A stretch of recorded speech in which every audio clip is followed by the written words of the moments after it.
Without a vision, the people perish.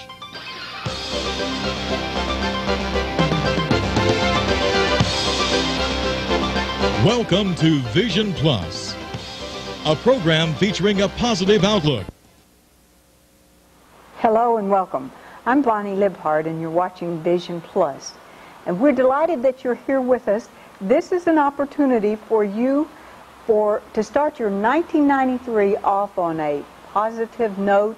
I'm excited about 1993. You know what I like about it is you get to start over again. That no matter what happens, what has happened in 1992, it's past, it's over, and we can start over again.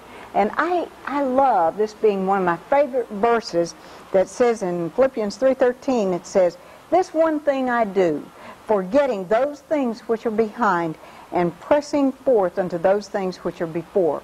And that's exactly what we need to do. You know, I like it where it says in the Bible that He is new every morning. We can start every morning new, even if we had a bad day before or a bad night before, that it's great if we can start over. Well, we're going to have an opportunity to do this in several ways. One, by learning a little bit more about goal setting. We talk about setting our goals or making our New Year's resolutions, where we talk about, oh, we're going to lose weight, we are going to save more money, we're going to have Christmas paid for by Christmas time in 1993, and not have all of those little envelopes that come in with those windows in them. Oh, I hate those, don't you? And so what we did was have plastic surgery in 1992. That means we cut up all of our plastic. Well, maybe we kept one of them, but we don't use credit cards that much. But we can do a lot to have a great 1993.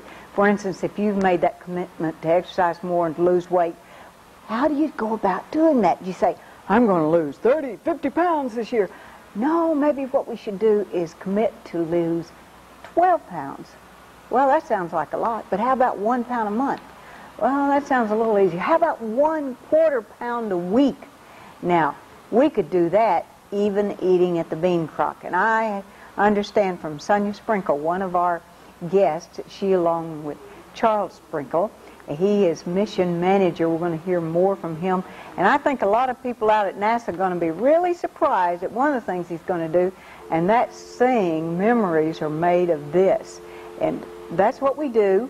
We have memories of the 1992, but also making a memory every day. I think that's an exciting commitment or New Year's resolution we could do, is that everything we do in 1993, that we want to glorify God, and everything that we do, make a memory what we're doing with our children, our grandchildren, our relatives, the people we work with, whatever it is. Now, how do we do that? Well, first of all, I think one way is to decide what we want. Is it that we want to lose weight? Rather than saying losing weight, we can say what weight we want to be. Instead of saying I'm going to save X money, a number of dollars, we could say how much money we want to have. And that's easy if you have a salary. Now, if you're like a person that owns a bean crock, you may have to just make sure that you meet all your expenses. And then when you have left, you can say I can take a percentage of all of my net profit and save that amount. But whatever you have to do, decide what you want. For me in 1992, one of the things I wanted to do was to read the Bible through, and I did that. So in 1993, I found out that was so much fun that I want to do that again in 93. But this time, look more in depth at what God is speaking to me. Another thing is we have to organize our week, our month, our year. Prioritize that. Simplify everything. Get out those things that we don't need in our life. Cleaning the closets of our life. Literally cleaning the closets. I wrote down one of my goals is just to empty one box and one drawer a week. I know that doesn't sound like a lot, but it is so easy. I now am up to 2 extra storage places. In fact, one day I was going to stop at a garage sale. Tony, my husband, smiled real sweetly, like engineers can do when, you know, they're kind of looking down their nose at you. He said, which storage would you like for us to put this in? Well, he got the message across, and so we didn't stop at that garage sale. But in setting our goals, New Year's resolution, making those commitments. We have to make time commitments. We're going to read the Bible. We're going to be in church every Sunday, or have good friends. You know, to have a friend, you have to be a friend. Then we have to make the time commitment to do that. Concentrate on one day or one project at a time. Leave the past to itself and entrust the future to God. Convert our goals into dollars, if that's what we want, or our ministry, if that's what it is. We have to say, well, I'm a writer, so I want to write so many chapters a week, have 2 books on the market by the end of the year. Whatever it is that is your goal, you can accomplish that. Now, if it's for someone like Sonya Sprinkle that has the bean crop, she might want to commit some of what she's doing to sales or to improving her sales. We'll find out about that. And establish the weekly activity it takes to achieve that. If I want to have 2 books out by the end of the year, that means I must commit myself to write so much every day. And then review our activities in doing that. Well, now I want you to have that. By the way, I have a booklet that I have written about time organization and goal setting. And if you'd like to have a copy, then you just write us here. Give us a call, 461-8148, or write to us at Victory Network in Madison, Alabama, and we'll be happy to send that to you. Send us a stamped, self-addressed envelope, and if you would like to help with the Vision Plus ministry, that would be wonderful too. I had something that I wanted to leave with you, and it's a little poster, I might call it, called Attitudes. And I learned this from, not this particular one, but this idea from Bill Penny Jr. He is always sending me these wonderful posters that I could put on the board, affirmations. I can do all things through Christ who gives me strength. God's for me, who can be against me? And those wonderful sayings that we can say. Whatever things you desire when you pray, believe that you have it and you shall have it. This one's called Attitude. I promise myself to think only of the best, to work only for the best, and to expect only the best. To talk health, happiness, and prosperity, and my commitment to the Lord. To every person I meet, to wear a cheerful countenance at all times. I always say that sometimes you don't know Christians because they are like mules. They haven't told their face about the fact that they're supposed to be happy and joyful. Give every living creature I meet a smile. To be just as enthusiastic about the success of others as I am about my own. To look at the sunny side, Sonya, how about that? Sunny side of everything, and make my optimism come true. To make all my friends feel that there is something good in them, and there certainly is. To forget the mistakes of the past and press on the greater achievement of the future, as I learned from Philippians 3:13. To give so much time to the improvement of myself that I have no time to criticize others. You know, you talk about that beam in your eye, to get the little grain of sand out of my husband's eye or someone else. To be too large for worry, too noble for anger, too strong for fear, and too happy to permit the presence of trouble, because my attitude and my Jesus Christ is my life. And that was given to me by Jeff Ryan at the Cutting Crew. And he's going to be at a show in Atlanta January 16th, 17th, and 18th. We'll hear more about that later. But first I want you to meet 2 people that my husband just loves. This lady, I think it's her cooking. Oh, I have to tell you more about that. And that is because Sonya Sprinkle owns the bean crop. Now, her husband, Charles, comes in there and eats every once in a while, but I'm going to put all of it on Sonya. Sonya, welcome. Thank you. To Vision Plus. And I'm happy to be here. You had a vision to have your own business, didn't you? Well, I think so. You're not- Sometimes these things just happen. Just happened. Yes. Well, how did it just happen? Because there are a lot of people that are now looking in a little pink slip in this January of what year is this? 93. 93. And they're saying, oh, what's going to happen? So how did this come about, the bean crop? Well, you know, you go and visit a business and they're doing so well, you think, I can do that. Yay! I can do that. I had been working in the business at Wilson Lumber Company, and I just wanted to do my own thing. So my first business, and I still do this some, was Sonya's Interiors. And then I decided, well, that was a lot of problems. So I decided to go out and open me an antique and fruit market. And that did very well until we had our little 3-month war. And then I decided I needed to do something to make traffic. And so if you need traffic, you feed people because they all like to eat. And I think I've always been a pretty good cook, so I put in a restaurant. And we call it the Bean Crop. And you've incorporated just about everything. You've got your Right. interior design items in there, and you can help people choose those Well, we do gifts. have gifts and things because out where we're at, there's not many stores. So people like to stop in. and pick Winchester up- Road Winchester and Moore's Road. Mill, kind of right there in the corner. Right If they there get in the that corner. close and say, "Where's Right. Sonya?" people can tell them. From Well, there. they can see us from the red light. That's right. But anyway, the Bean Crop has been fairly successful, and our goal is to have a place that people can come not only and eat good food, but have a good friendship with us and with people they know in the community, because they meet there and Fellowship and there. they and just, fellowship, or they see Oh. someone they know, and Hey, it's become the hangout So, it, for a lot of workers over in that area and other people too. I see the farmer, Mr. Patterson, over there. A lot of yes, people. Red and Homer Tate and Red Patterson come in and have their coffee and country ham and biscuit just about every day. So there's just a lot of people and a lot of new people and a lot of young people with children. And I understand that you have someone that lost more than 12 pounds in the last 18 months.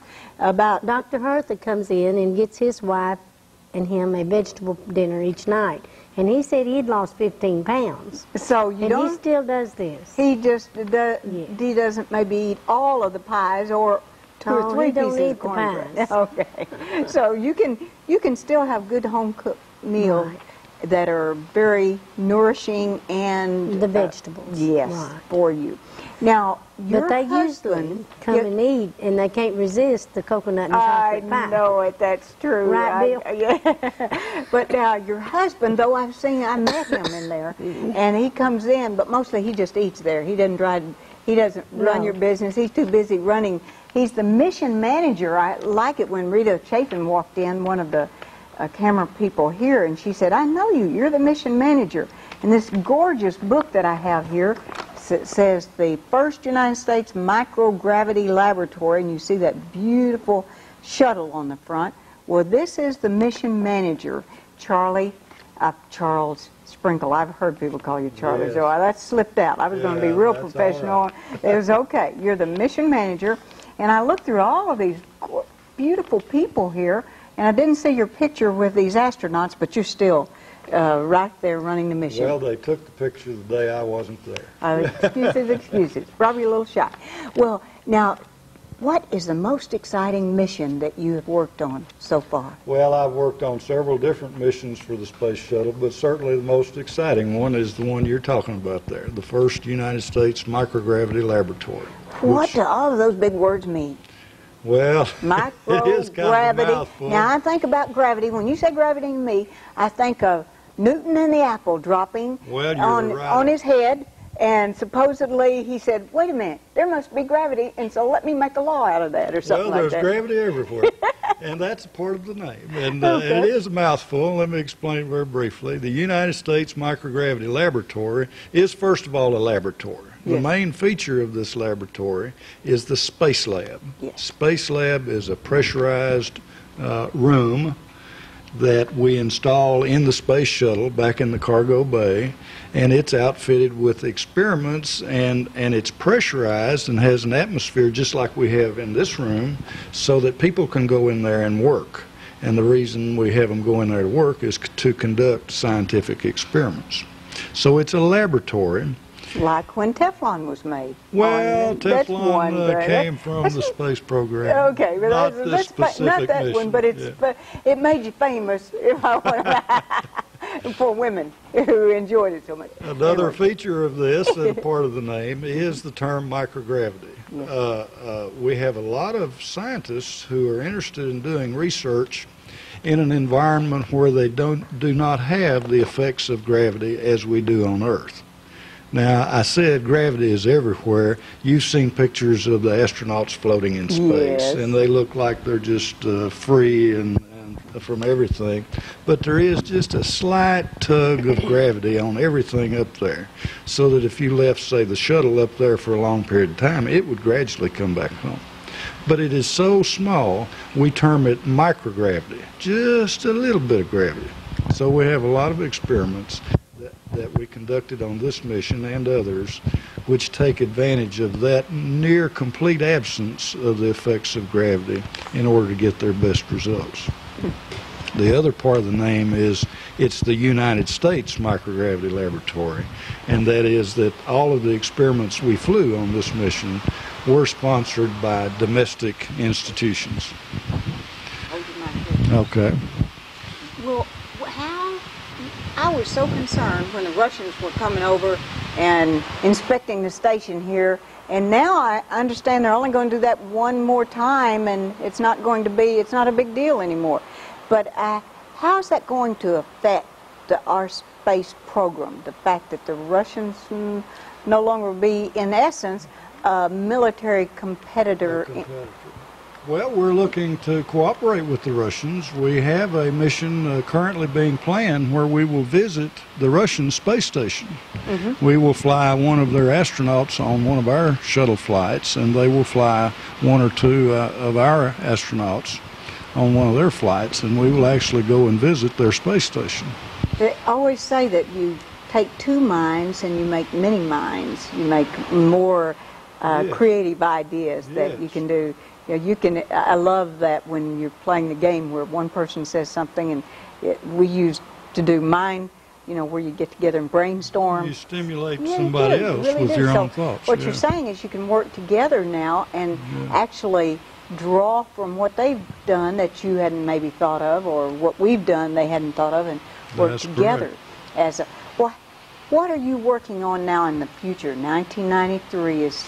Well, we completed this mission we just talked about in the summer of 1992, and I have now gone to work on the United States' space station. I just mentioned the Russian space station we may visit, but we're also going to put up our own, and we won't fly it for some years yet, but there's a lot of people in Huntsville and elsewhere working on our space station project, which we will have up there in a few years. It's just like right out of Star Wars to think about some of the things, and it's really exciting what you're doing and the things you're working on. But as far as the space station itself, you're actually planning for people to live on the space station for how many the station itself is being designed to stay up there for about 30 years. Mm-hmm. Now, we wouldn't ask any one individual to stay up there that entire time, but the capability will be there for people to stay up there for very long periods of time. Well, they'll be taking people up and bring them down, is the whole idea. Bring them down, take some up. And well, Jan and her husband, they might decide to have a child. What if they had a child, two astronauts on the space station? Have you thought about things like that? Well, I haven't thought about that, but I'm sure there are some in the agency who have. So you may have to have a lot of advancements there that we hadn't thought about before. Right. Now, as far as the space station goes, what is your particular part in working on that? Well, the role I'm in right now involves how the payloads or experiments that we would put on the space station. So when we hear the word payload, that really is the experiments that you're doing. Yes, now, that's our are there any term that you can tell us about that they're working on as far as ideas? Yes, there are several in work. One of the largest is a offshoot from the Space Lab mission that we just flew. Mm-hmm. And in fact, the one I'm referring to was built right here in Huntsville. The Crystal Growth Furnace. Oh, yes. Was a major experiment facility that we developed for flight on the United States Microgravity Laboratory. And I might add, it worked wonderfully, flawlessly for the entire 2-week mission. And that furnace will fly again on another Space Lab mission, but its successor, or an evolution of that same furnace, is being designed now for flight on the space station. Mm-hmm. Now, when you said that there was there was a furnace, that means you were heating it to cause the crystals. That is just so awesome, and my mind is thinking about how we could actually maybe make diamonds in there someday in the future. Who knows what's going to happen? I don't think we're going to get quite Not that hot, far yet. But, but anyway, it does when you think of that. You just think of so many things. Your mind, it's exciting. well, that's what and we're creative. doing is we're taking materials up there that the scientists want to study, and we put them in this furnace, and it heats it up to a very high temperature and melts this solid material, melts it into a liquid. Just like God did inside the earth to make the different kinds of. And then we let it cool, and as it cools, it solidifies. Now, in the absence or near complete absence of the effects of gravity, when this material cools and solidifies, the crystalline structure that's formed would be more perfect than we can form it on the earth, and provides a better material for the scientists to study. For the scientists, Yes. not more perfect than what God formed. Well, what I want to do, since there are so many things we could think about, and I want to hear as you're farther into the mission, into the space station, I want to hear more about it. And so what we'll do now is make another memory, and that's listen to you sing, Memories Are Made of This. So we're going to go to Mr. Charles Sprinkle, mission manager of the program at NASA, and going to shock some of his coworkers when they get to hear their manager singing Memories Are Made of This. Mr. Charles Sprinkle. Sweet, sweet memories you gave me. You can't beat memories you gave me. Take one fresh and tender kiss. Memories you gave me. Add one night of stolen bliss. Memories you gave me. One girl, one boy, some Some happy day when some you gave joy. me. Memories are made of this. Memories you gave me. Don't forget us all the Memories you gave me. folding lightly with a dream. Memories you gave me. Her lips and mine, two sips of wine. Memories are made of this. Memories you gave me. Then at the wedding bells, one house where lovers dwell. Three little kids for the flavor. Stir carefully through the day. See how the flavor stays. These are the dreams you will savor. With His blessing from above, Memories you gave me. serve it generously with love. Memories you gave me. One man, one wife, one love through life. Memories are made of this. Memories you gave me. Memories are made of this.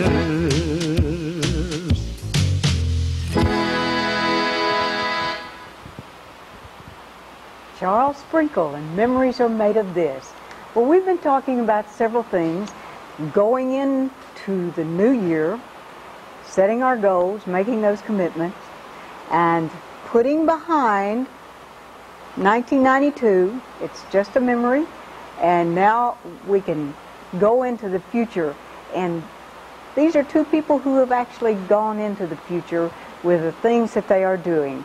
Sonya Sprinkle and opening the Bing Croc, a wonderful restaurant with food, and also Charles Sprinkle, who's mission manager of the, well, let's see, First United States Microgravity Laboratory, and also working on the space station. Thank you both for being here and sharing your gift of talent with us. Thank you, Bonnie. I've Thank enjoyed you it. very much. Thank you. And thank you for today, and bless your heart for watching. Until next time, I'm Bonnie Libhart. With thanksgiving in your heart and give him praise, and give him praise. Come into his presence with thanksgiving in your heart. Your voice is raised, your voice is raised. Give glory and honor and power unto him, Jesus, the name above all names. Come into his presence with thanksgiving in your heart and give him praise. Come into his presence with thanksgiving.